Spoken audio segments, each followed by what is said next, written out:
Meninas, olha aqui. Esses dias eu fiz um conteúdo e eu esqueci aberto.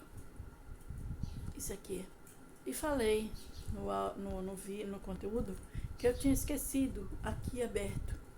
Mas aí uma moça me disse pra mim, sabe que ficou foi como é que fala? Diferenciado. Isso. Falou assim, ficou tipo assim, bacana, entendeu? E ficou aberto o tempo todo. Eu abri e acabei deixando essa parte aqui aberta. Aqui é a parte dos meus vestidos, das minhas blusas, certo?